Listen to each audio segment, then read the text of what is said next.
नमस्कार and welcome to planet 4। क्या आखिरकार मारा गया भारत का जाने दुश्मन मसूद अजहर? दोस्तों, नए साल पर एक बहुत बड़ी खुशखबरी सामने आ रही है। पाकिस्तान से खबर आ रही है कि पुलवामा और संसद हमले के मास्टरमाइंड मसूद अजहर को बम से उड़ा दिया गया है। लगता है अजीत डोवाल साहब का मिशन पाकिस्तान एक्टिव हो चुका है।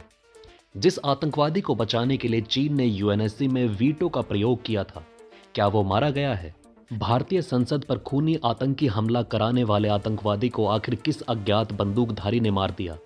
अगर मसूद अजहर के मारे जाने की खबर सच निकली तो अब डोभाल के चंगुल से नहीं बचेगा दाऊद इब्राहिम और हाफिज सईद। दोस्तों, खबर आ रही है कि कुछ अज्ञात बंदूकधारियों ने खूंखार मसूद अजहर का काम तमाम कर दिया है। सामने से लड़ने की हिम्मत नहीं इसमें, इसलिए वो हमारे सैनिकों के पीठ के पीछे से हमला करने में माहिर है। लेकिन जिस दिन अजीत डोभाल ने आंखें लाल कर ली, उसी दिन मसूद की हृदय गति रुक जाएगी। मसूद ना केवल ओसामा बिन लादेन बल्कि तालिबान का फाउंडर मुल्ला उमर का भी बेहद खास है। इसकी मौत की चर्चा सामने कैसे आई, इसके बारे में आगे बात करेंगे। लेकिन आइए सबसे पहले जान लेते हैं कि आखिर इसकी मौत की खुशखबरी से लोग इतने खुश क्यों हैं। चीन ने विभिन्न अवसरों पर यूएनएससी में मसूद अजहर को वैश्विक आतंकवादी की सूची में डालने के प्रस्ताव को वीटो किया है या उन्हें रोका है। चीन और पाकिस्तान ने मसूद अजहर को सुरक्षित जिंदा रखा ताकि भारत में खून की नदियां बहाई जा सके। मसूद अजहर का नाम 1999 में हुए कांधार हवाई जहाज हाईजैक से जुड़ा हुआ है। इस जहाज के सभी यात्रियों को सुरक्षित बचाने के लिए अजीत डोभाल ने अहम भूमिका निभाई थी। कुछ लोगों का मानना है कि इस जहाज को हाईजैक कराने में ओसामा बिन लादेन ने भी अहम भूमिका निभाई, क्योंकि वो विमान हाईजैक करवाने में माहिर खिलाड़ी था और अपने प्यारे मसूद अजहर को रिहा कराना चाहता था। लादेन ने अमेरिका में एक साथ 4 विमान हाईजैक करवाकर 9/11 जैसे खूंखार आतंकी हमले को अंजाम दिया। भारत में विमान हाईजैक की घटना भारतीय एयरलाइंस की फ्लाइट IC-814 के हाईजैक से संबंधित है, जिसे नेपाल के काठमांडू से दिल्ली जाते समय हाईजैक किया गया था। हाईजैकरों ने विमान को पहले अमृतसर, फिर लाहौर और अंत में अफगानिस्तान के कांधार तक ले गए, जिससे पता चलता है कि इस हाईजैक में तालिबान का भी हाथ था, क्योंकि मुल्ला उमर भी अपने जिगरी मसूद अजहर को रिहा कराना चाहता था। हाईजैकरों ने विमान के यात्रियों को छोड़ने के बदले कुछ मांगे रखी, जिसमें मुख्य थी भारतीय जेलों में बंद कुछ आतंकवादियों की रिहाई। इनमें मसूद अजहर भी शामिल था, जो उस समय भारतीय जेल में बंद था। भारत सरकार ने हाईजैकरों की मांग को मानते हुए मसूद अजहर समेत 3 आतंकवादियों को रिहा किया। यहां अजीत डोभाल ने बड़ी भूमिका निभाई, क्योंकि हाईजैकरों की तरफ से काफी भारी मात्रा में आतंकवादियों को रिहा करने को कहा गया और भी कई कठिन शर्तें रखी गई थी। लेकिन अजीत डोभाल ने अपनी कूटनीति से बेहद कम शर्तों को ही मंजूर किया और अपने यात्रियों को सुरक्षित वापस मंगवा लिया। लेकिन मसूद अजहर की रिहाई की बात भारत के लिए बहुत खतरनाक साबित हुई। मसूद अजहर अपनी रिहाई के बाद पाकिस्तान चला गया और भारत के लिए सबसे बड़ा नासूर बन गया। वहां उसने जैश-ए मोहम्मद की स्थापना की। उसकी इस रिहाई को भारत में बाद में हुए कई आतंकी हमलों के लिए एक मुख्य कारण के रूप में देखा जाता है। रिहाई के बाद उसने भारत में खून की नदियां बहा दी। इसलिए कांधार हवाई जहाज हाईजैक के बाद मसूद अजहर को भारतीय जेल से आजाद कराना बहुत बड़ा ब्लंडर साबित हुआ। हालांकि उस वक्त सरकारों के पास और कोई रास्ता भी नहीं था। मसूद अजहर को भारत में कई घातक और भयावह आतंकवादी हमलों का मास्टरमाइंड माना जाता है। नंबर 1, 2001 का संसद हमला। 2001 में भारतीय संसद पर हुआ हमला एक बड़ी और घातक घटना थी, जिसका उद्देश्य भारतीय सरकार के उच्चतम संस्थान और पवित्र मंदिर को निशाना बनाना था और देश में अस्थिरता पैदा करना था। यह हमला 13 दिसंबर 2001 को हुआ था, जब 5 आतंकवादियों ने मसूद अजहर के इशारे पर संसद भवन पर गोलियां चलाई और ग्रेनेड फेंके। इस हमले में 9 लोगों की मौत हो गई थी, जिनमें से 6 दिल्ली पुलिस के कर्मचारी, 2 पार्लियामेंट सिक्योरिटी सर्विस के कर्मचारी और 1 माली शामिल था। जैश-ए मोहम्मद और लश्कर-ए-तैयबा ने मिलकर इस हमले को अंजाम दिया था।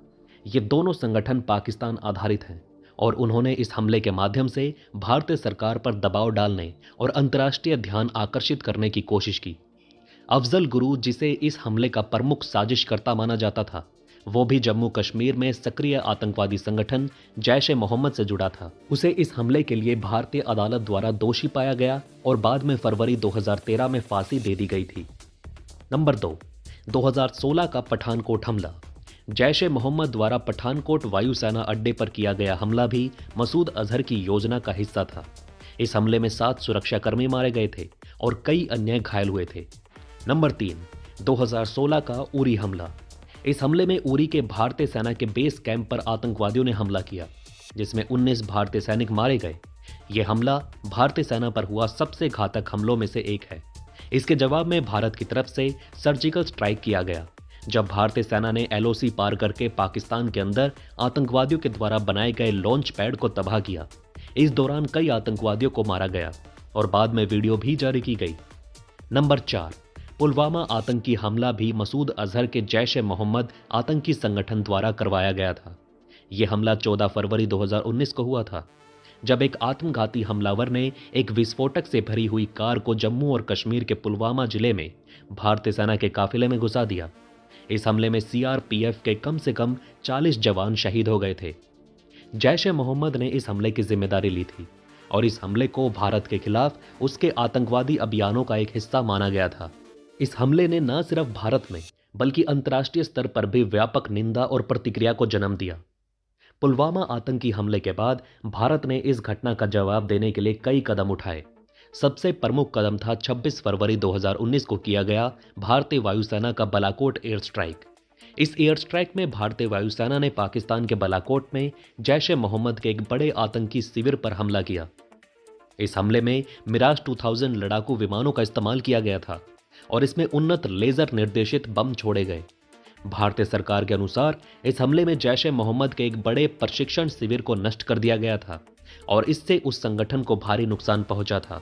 ये एयर स्ट्राइक पुलवामा हमले का जोरदार जवाब था और इसने दुनिया भर में व्यापक ध्यान आकर्षित किया। इस हमले को भारत में व्यापक जन समर्थन प्राप्त हुआ था। इस जोरदार कार्यवाही के बाद 2019 में मोदी सरकार को दोबारा वापसी मिली। हालांकि इस पूरे मामले को लेकर जम्मू कश्मीर के तत्कालीन राज्यपाल सत्यपाल मलिक ने कई सारे विवादित बयान दिए और उन्होंने पीएम मोदी को घेरना चाहा। मसूद अजहर को भारत के लिए एक खतरनाक आतंकवादी माना जाता है, क्योंकि उसके आतंकी संगठन ने भारत में बहुत से निर्दोष लोगों की जान ली है। वो भारत पाकिस्तान संबंधों में तनाव का एक मुख्य कारण रहा है। उसका संगठन आतंकवादी गतिविधियों के लिए युवाओं को भड़काने और उनकी भर्ती कराने में लगा रहता है। सीधे सीधे भोले भाले गरीब मानव को सुसाइड बॉम्बर बनाने में यह संगठन माहिर है। उसके खिलाफ अंतर्राष्ट्रीय स्तर पर भी कई आरोप हैं और उसे ग्लोबल टेररिस्ट के रूप में माना जाता है। आतंकी अजहर को अफगानिस्तान में मज़ार-ए-शरीफ में भारतीय कांस्टेबल पर अटैक का जिम्मेदार भी माना जाता है। अब आइए दोस्तों बात कर लेते हैं, आखिर अचानक मसूद अजहर के मारे जाने की खबर क्यों सामने आ रही है। दोस्तों, मसूद अजहर नए साल के पहले दिन सोशल मीडिया पर ट्रेंड कर रहा है। दरअसल एक्स पर मसूद अजहर के मारे जाने की खबर तैर रही है। हालांकि इसकी अभी तक आधिकारिक पुष्टि नहीं हो पाई। कुछ अपुष्ट रिपोर्टों में यह कहा गया कि आतंकवादी समूह जैश-ए-मोहम्मद के प्रमुख मौलाना मसूद अजहर की कांधार में अज्ञात हमलावरों द्वारा किए गए बम विस्फोट में मौत हो गई। कहा जा रहा है कि सोमवार सुबह 5 बजे अज्ञात लोगों द्वारा किए गए एक विस्फोट में उसकी मौत हो गई। कुछ अनकन्फर्म्ड रिपोर्टों के मुताबिक कार के दाहिने दरवाजे के पास बम विस्फोट हुआ। वो भावलपुर मस्जिद से वापस जा रहा था। कहा जा रहा है कि आसपास कुछ बंदूकधारी थे और तभी विस्फोट में मसूद अजहर को भयानक गंभीर चोटें आई और उसकी मौत हो गई। हालांकि अन्य मीडिया रिपोर्ट्स के मुताबिक जैश-ए-मोहम्मद का सरगना मसूद अजहर पाकिस्तान की राजधानी इस्लामाबाद में मौजूद है। 55 साल का आतंकी अजहर की मौत का कामना हर एक भारतीय करता है। तो दोस्तों, इस वीडियो में फिलहाल के लिए इतना ही। वीडियो अंत तक देखने के लिए आपका बहुत बहुत धन्यवाद। जय हिंद।